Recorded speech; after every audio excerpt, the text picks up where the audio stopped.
So this is the Parrot Bebop. Admittedly, it's a bit of an unusual name for a drone.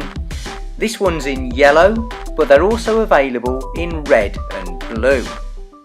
And you fly them by using your iPad or Android pad via its Wi-Fi connection.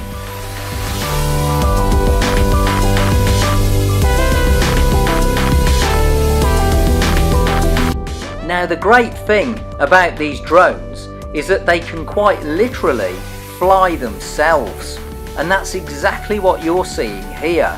The drone is hovering all by itself, and that's a good thing, because if I tried to fly that thing manually in a space as small as my office, it would literally take seconds for it to smash up my favourite piece of IKEA furniture.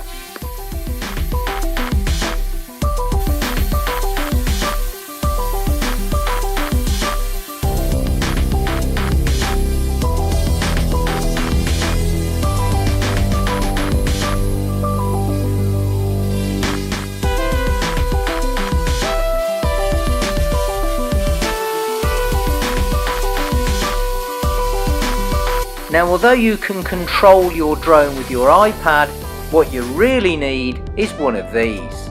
This is the Parrot Sky Controller, and it brings two big benefits. One is you can control your drone over far greater distances.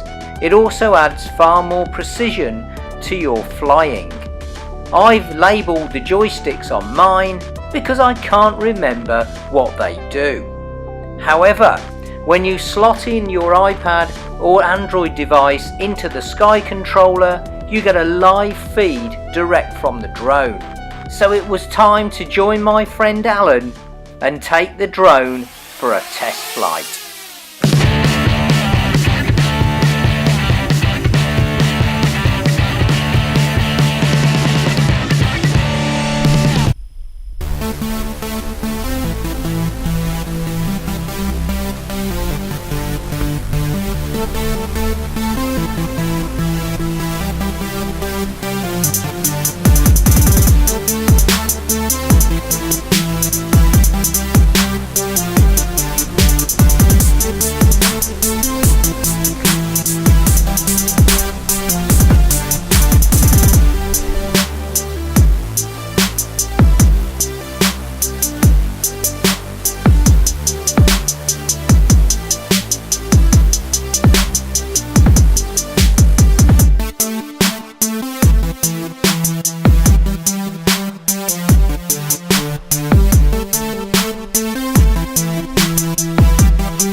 All in all, our drone test flight was pretty successful, until we got to the end of the day, when we then discovered the one thing that the Parrot drone really needs but doesn't have, and that is obstacle avoidance.